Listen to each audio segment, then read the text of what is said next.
किसी एक देश का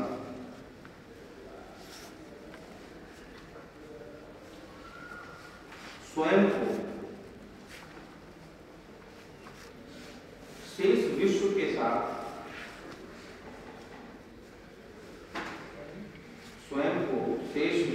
साथ इस प्रकार से एकीकृत कर लेने के रूप में है, इस प्रकार से एकीकृत कर लेने के रूप में है कि वस्तुएं, सेवाएं, श्रम, वस्तुएं, सेवाएं, श्रम, पूंजी, ज्ञान, विचार, संस्कृति बिना किसी रोक टोक के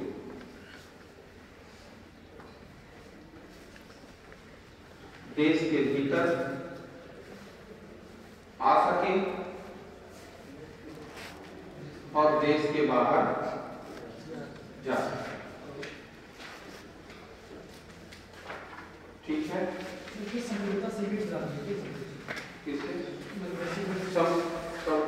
और आप लोगों के मन में कोई दुविधा हो तो वैश्वीकरण से किसी भी देश की संप्रभुता पर कोई असर नहीं होता। ठीक है?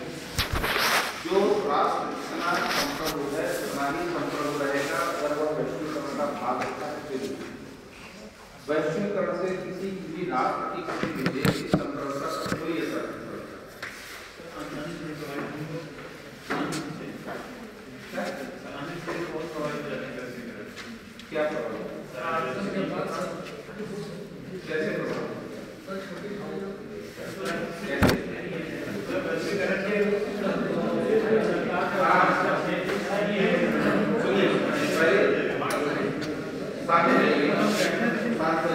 दो चीजें लिख लीजिए जब आपको बहुत अच्छे समझा दें जो आप समझाएं उसको भी लिख लीजिए। पहले वैश्वीकरण का लाभ लिखिए, क्या है वैश्वीकरण का लाभ और दो चीजें लिख लेंगे तो आपको खुद ही समझ में आ जाएगा क्या इसका मेरिट्स और डिमेरिट्स। लाभ नंबर 1, वैश्वीकरण से विश्व में कहीं भी निवेश के अवसरों के सृजन से लाभ प्राप्त होगा। निवेश के अवसरों से सृजन लाभ प्राप्त होगा।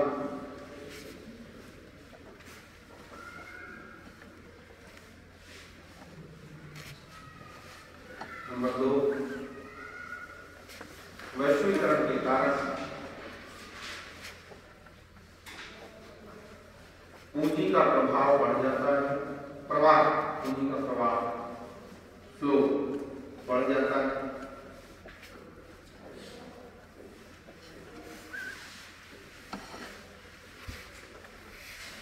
नंबर 3, वैश्वीकरण के कारण बाजार क्षेत्र में विस्तार हुआ है।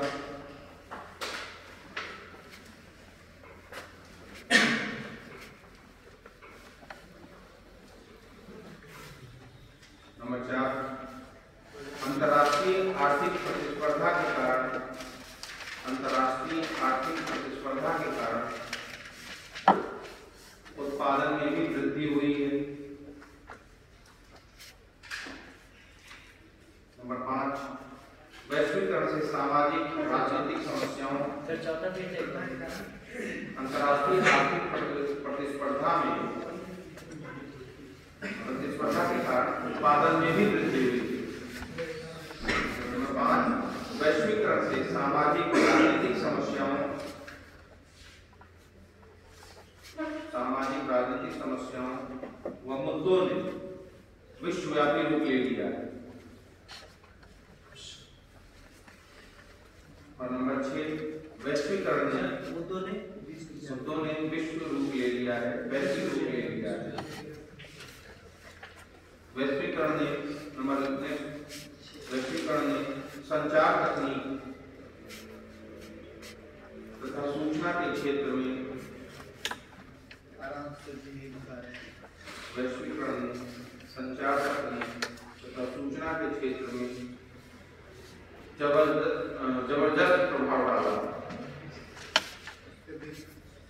या अत्यधिक प्रभाव डाला। जो शब्द तुमको लगे कि थोड़ा सा कठिन है तो उसको अपने शब्दों में लिख लोगे तो याद भी हो जाएगा। जो शब्द तुमको लगे कि किताब में लिख है, मास्टर साहब गलत बोल रहे हैं तो उसको अपने से बदल, जो तुमको समझ में आए शब्द को लिखो, अर्थ का आनंद।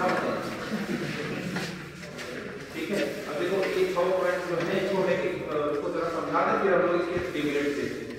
तो पहले पॉइंट में कहा जा रहा है कि हिंदी में कहीं भी निवेश के अवसरों आप सृजन कर सकते हैं। क्या ऐसी बात है कि अगर वैश्वीकरण सभी की मार्केट ओपन हो गई है और आपने देखा कि जब सबकी मार्केट ओपन हो गई तो आप अपने निवेश को कहीं भी ऐसी जगह से जहाँ पे आपको लगता है कि यहाँ से हमको अत्यधिक लाभ मिल सकता है। जैसे भारत ने अफगानिस्तान में इन्वेस्टमेंट किया, जब भारत भूटान में निवेश करता है तो लगता है वहाँ से हमें कुछ चीजें या हमें भविष्य में कभी वहाँ से कुछ चीजें जो हमें लेना होगा, जो हमारे उपयोग की चीजें होंगी तो हमें वहाँ से मिल सकती है। अमेरिका चाइना में निवेश करता है, अमेरिका भारत में भी निवेश करता है, अमेरिका अन्य देशों में आ सकती है, इसके पास ज्यादा पूंजी है तो बहुत स्थानों पर निवेश कर सकता है। लेकिन भारत की पूंजी की बात अगर हम करें तो लिमिटेड जगहों पर ही भारत अपने पड़ोसी क्षेत्रों पर ही निवेश करता है। तो ये जो निवेश क्या बेटा क्या बात है, चीजें समझा तो नहीं समझना है तो समय हो गया तो जाना चाहो जा सकते हो। तो ये निवेश के अवसर जो है आपको ज्यादा उपलब्ध हुए हैं और ये मार्केट ओपन जो इकोनॉमी हुई है, जो विश्व वैश्वीकरण की अवधारणा है इसकी वजह से। ठीक, नंबर 2 आपको कहा है कि विश्व वैश्वीकरण के कारण पूंजी का प्रभाव बढ़ा है। पूंजी का प्रभाव जाहिर सी बात है, जब आप निवेश करेंगे तो पूंजी आपकी जो फ्लो ज्यादा होगा, जहां जहां निवेश करेंगे वहां पर पूंजी का प्रभाव ज्यादा पड़ेगा। तीसरे में कहा जा रहा है वैश्वीकरण के कारण बाजार क्षेत्र का विस्तार हुआ है। तो बाजार क्षेत्र का विस्तार कैसे हुआ? आपका सामान आपके देश में सीमित रह जाता था, अब आपका सामान बाहर अमेरिका तक जाता है, अन्य देशों पर जाता है। चाइना का सामान पहले चाइना तक सीमित, अब भारत में आ गया। और देखिए ये जो सामानों का आदान प्रदान या सेवाओं का जो आदान प्रदान, इससे क्या होगा? इससे बाजार प्रभावित होता है। अभी डिमेरिट जब आप देखेंगे इससे बाजार प्रभावित हो रहे हैं और क्षेत्रीकरण का जो बाजार वो बाजार क्षेत्र के विस्तार से आपका जो ग्लोबलाइजेशन वो प्रभावित हो रहा है। जैसे कई बार मानवीय डिमांड भी होती है इसी वैश्वीकरण के रूप में। जब आप क्या कहते हैं कि जो 5 रुपए की आलू का चिप्स आप जो है 25 रुपए 30 रुपए में खरीदते हो तो क्या होगा कि मार्केट स्ट्रेटजी उसी आलू से थोड़ा सा किसान ने बड़े कम दाम में आपसे लिया, किसान से कम दामों में लेकर उसका यूटिलाइजेशन एक अलग तरीके से। ये कंपनियां कौन, ये कंपनियां बाहर।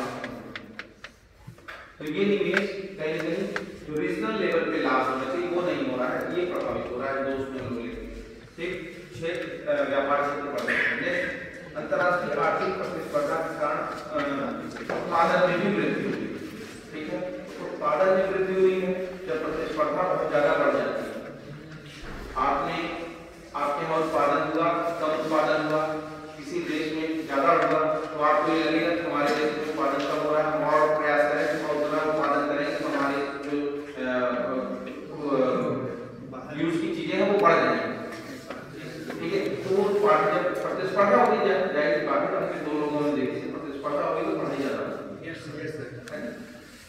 और अकेले कमरे में आप पढ़े रहिए, आपने 1 घंटा भी पढ़ लिया तो आपको 1 घंटा पढ़ेंगे बहुत ज्यादा हो गया। 2 लोग बैठे हो और 2 लोग एक अगला जो है 3 घंटे तक टेबल पर हिला नहीं और आप जो है हर घंटे उठ रहे हो। मान लो 1 दिन हो गया, 2 दिन हो गया, तीसरे दिन लगेगा ना कि 3 घंटा बैठता है, हर घंटे उठ रहे हैं तो एक थोड़ा सा उत्पादन में वृद्धि होगी, यानी आपकी क्षमता में वृद्धि होगी। आप जब 3 घंटा अभी बैठोगे तो आपको बेहतर जैसे होगी, आपको भी लगेगा कि नहीं ये काम सही है। ठीक है, 5वां वैश्वीकरण से सामाजिक राजनीतिक समस्याओं और मुद्दे विश्वव्यापी हो गए हैं, ये सभी को मालूम है। ये आया के लिए यानी कोई भी सामाजिक कोई भी सोशल प्रॉब्लम हो रही है, कोई भी पॉलिटिकल प्रॉब्लम हो रही है तो यह एक देश तक सीमित ना रहे, इसको अन्य देश को लोग भी जाने और अगर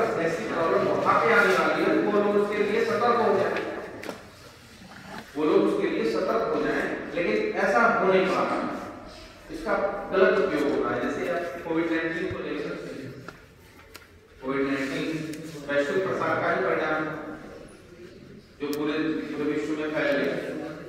तो कहीं ना कहीं अब इसका दुरुपयोग होने लगा है, जो इसकी वजह से ये चीजें गलत हो गई। ठीक है दोस्त,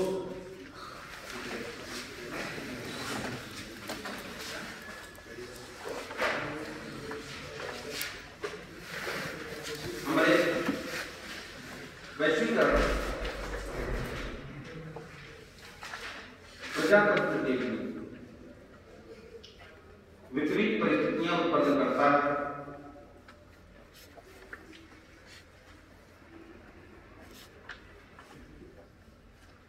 नंबर 2, विकासशील राष्ट्रों की औद्योगिक प्रक्रिया पर इसका बुरा प्रभाव पड़ा है। विकासशील देशों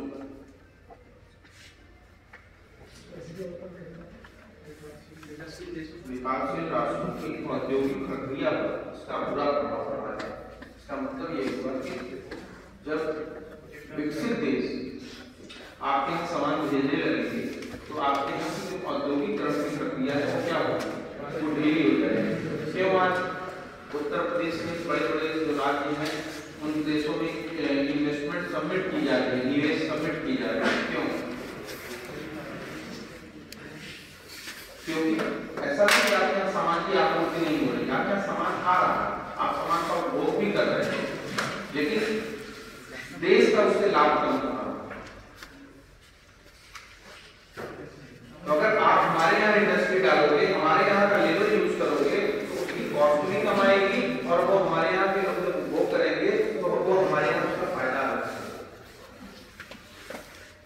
तो निवेश कराने के लिए सबमिट इसलिए की जा रही है कि उसका फायदा हम ले पाए। ऐसा नहीं कि आपको कोई सामान मिल नहीं रहा, सारी चीजें आपको उपलब्ध है, लेकिन वो बाहर से आ रहा है, वो सामान बाहर से आ रहा है, तो वो देश की या राज्यों की प्रायोरिटी हमारे यहाँ उद्योग लगे ताकि उसका हमारे यहाँ जो तमाम बेरोजगारी की समस्या होगी तो सेवा क्षेत्र में लगे, इस प्रकार का इन्वेस्टमेंट होगा। तो ये चीजें जरूरी है। ठीक है, नेक्स्ट, विकासशील राष्ट्रों का यह विचार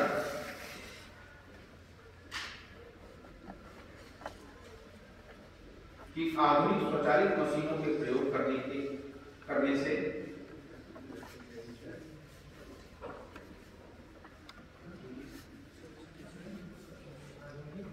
आधुनिक स्वचालित मशीनों के प्रयोग करने से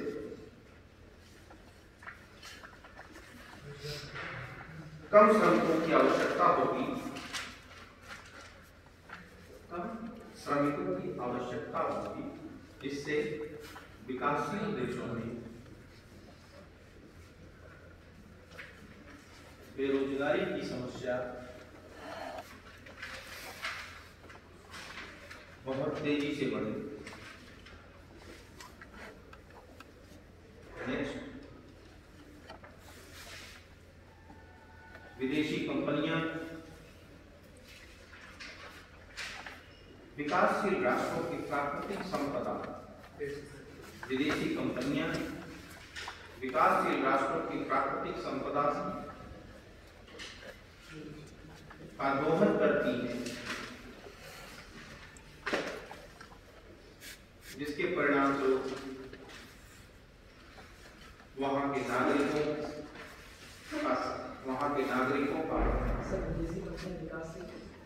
राष्ट्रों की प्राकृतिक संपदा का दोहन करते हैं, जिसके परिणाम स्वरूप वहां के नागरिकों का सामाजिक और आर्थिक शोषण किया जाता है।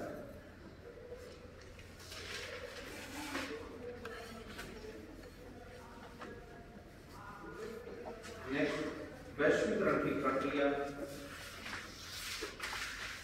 आत्मनिर्भरता की स्थिति को भी प्रभावित करती है।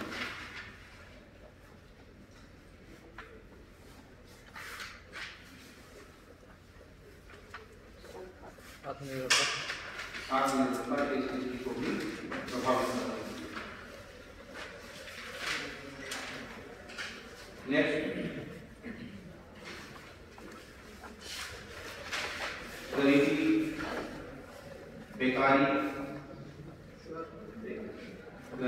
बेकारी,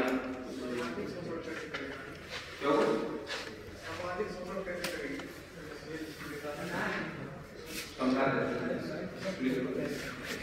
गरीबी, बेकारी और सामाजिक असंतुलन जैसी समस्याएं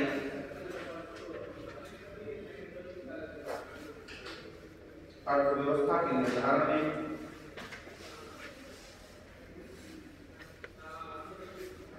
प्राथमिकता से हट जाती है। अर्थव्यवस्था के निर्धारण में प्राथमिकता से हट जाती है। तो आपका केवल एक सूत्री आधार हो जाता है, एक सूत्री लक्ष्य हो जाता है लाभ कमाना।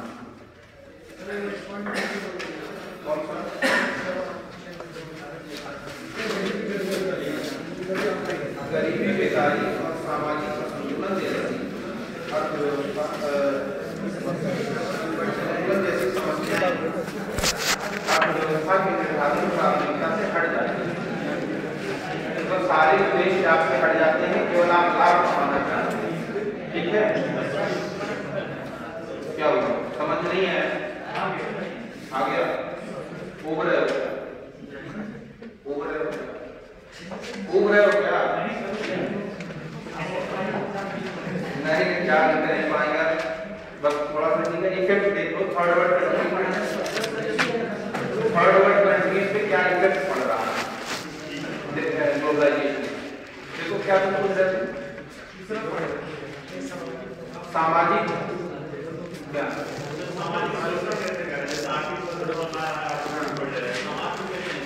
सामाजिक शोषण नहीं। जैसे अगर कंपनियां यहाँ निवेश करती हैं तो वो सामाजिक रूप से भी जो हमारा जो उद्देश्य है, जैसे राज्य जब किसी इकोनॉमी में इन्वेस्ट करता है तो जो सोशल स्ट्रक्चर जिसका कमजोर है उसको रिलेट करने की बात करता है। जो स्ट्रक्चर को आप बढ़ाने के प्राइवेटाइजेशन आप कर रहे हो, तो प्राइवेटाइजेशन सोशल स्ट्रक्चर को आपको वैल्यू नहीं करता। ये जैसे सामाजिक शोषण में है सर, जैसे मान लीजिए विकासशील देश में या विकसित देश हो, आप समझे नहीं सकते। जैसे जब आप इकोनॉमिक स्ट्रक्चर की बात करते हैं, हाँ, इकोनॉमिक स्ट्रक्चर में आपका जब एक उद्देश्य होता है लाभ कमाना, उस उद्देश्य के पीछे आप किसी भी फैक्टर को नहीं ध्यान देते। लेकिन जब किसी इकोनॉमी में राज्य का इंटरफेयर होता है तो वो सोशल फैक्टर को ध्यान देता है कि यह व्यक्ति पिछड़ा हुआ है, इसको हम थोड़ा सा ज्यादा सब्सिडी देंगे या ज्यादा बेनिफिट देंगे तो ये आगे बढ़ेगा, है ना। वो सोशल जो दायरा है, वो सोशल स्ट्रक्चर की बात इस तरीके की विदेशी कंपनियां नहीं करेंगी। ठीक है, तो वो सामाजिक शोषण होगा ना। समाज का जो स्ट्रक्चर है हमारे, अगर हम सामाजिक स्ट्रक्चर के हिसाब से अपनी इकोनॉमी को नहीं आगे लेके चलेंगे तो एक बड़ा वर्ग इससे छूटता जाएगा। भाई आप इलाहाबाद विश्वविद्यालय में पढ़ पा रहे हो, भाई इसके पहले आपकी फीस बहुत कम थी। इसी सेम कोर्स की फीस आप किसी प्राइवेट विश्वविद्यालय में जाते हो बहुत ली जाती है। वहाँ पे आपसे किसी भी प्रकार की कोई भी आपके पास, आप किसी भी वर्ग से हो, कैसे भी हो, आपके पास कोई छूट नहीं दी जाती। तो क्या हुआ? आपका सामाजिक शोषण हुआ ना, आपकी सामाजिक स्थिति का वहाँ पे कोई प्रयोग नहीं किया गया ना। तो ये स्थिति की बात की जा रही है, ये होगा। ठीक है, इफेक्ट क्या होगा, प्रभाव क्या होगा।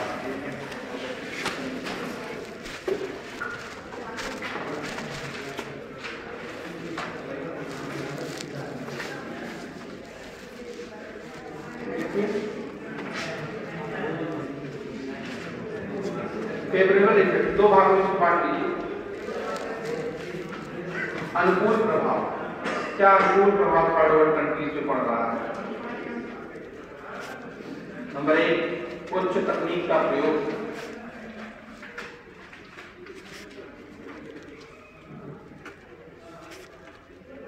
नंबर 2, विदेशी मुद्रा कोष में वृद्धि।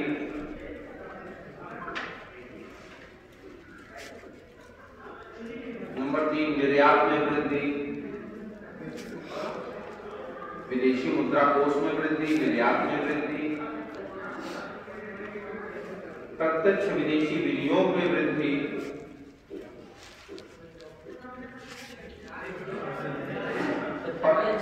प्रत्यक्ष विदेशी विनियोग में वृद्धि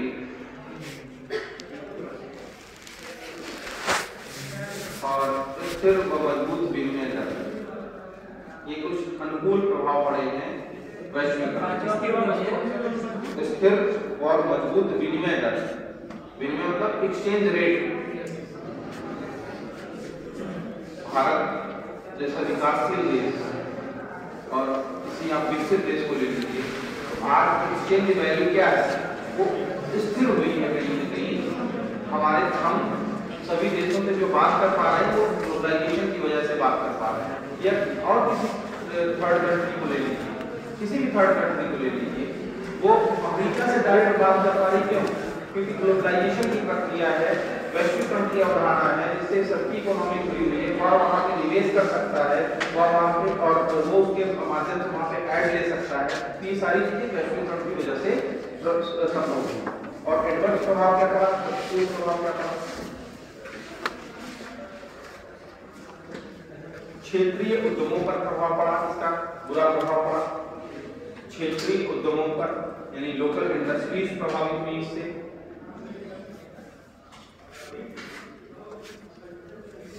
लाभोन्मुखी,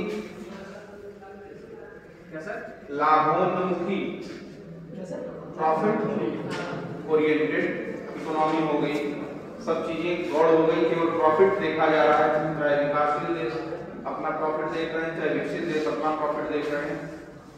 नेक्स्ट, वर्क कल्चर पर बहुत बड़ा प्रभाव पड़ा है। ये बहुत इंपॉर्टेंट चीज है। वर्क कल्चर पर, कार्य संस्कृति पर कुठाराघात या कार्य संस्कृति पर, वर्क कल्चर पर आप कह सकते हो प्रहार किया गया पर इस ग्लोबलाइजेशन के बाद। कैसे ये को बताना है। कार्य संस्कृति हमारे देश के कार्य करने की क्षमता जो सही पहले थी वो दिन के पर्यावरण में थी, रात के सोने के लिए। आज क्या है, आपको रात को ही काम होता है ज्यादा। नहीं, देखिए कार्य संस्कृति प्रभावित होने का मतलब क्या है, देखिए कि जो बहुराष्ट्रीय कंपनियां हैं वो अपने कंपनियों में अधिक वेतन और अधिक सुविधाएं देती हैं। हमारे पास उतनी सुविधाएं या उतना वेतन देने की शक्ति नहीं। तो कार्य संस्कृति प्रभावित क्या हो रही है? हमारे यहाँ पढ़ के हमने सब्सिडी से डॉक्टर को पढ़ाया है और ये माइग्रेट करके कहाँ चले जा रहे हैं? पैसे के चक्कर में अमेरिका चले जा रहे हैं, ब्रिटेन चले जा रहे हैं।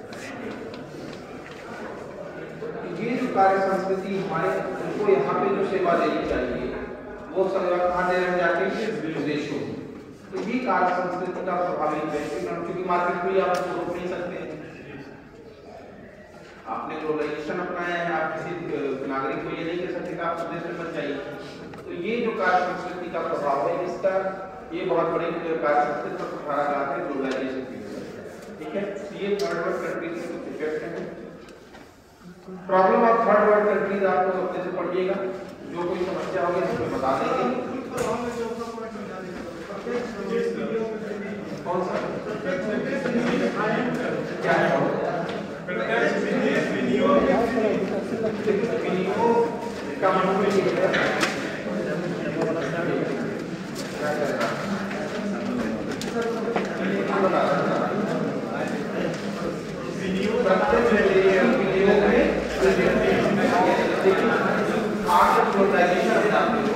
तो आपका विदेशी विनियोग होता है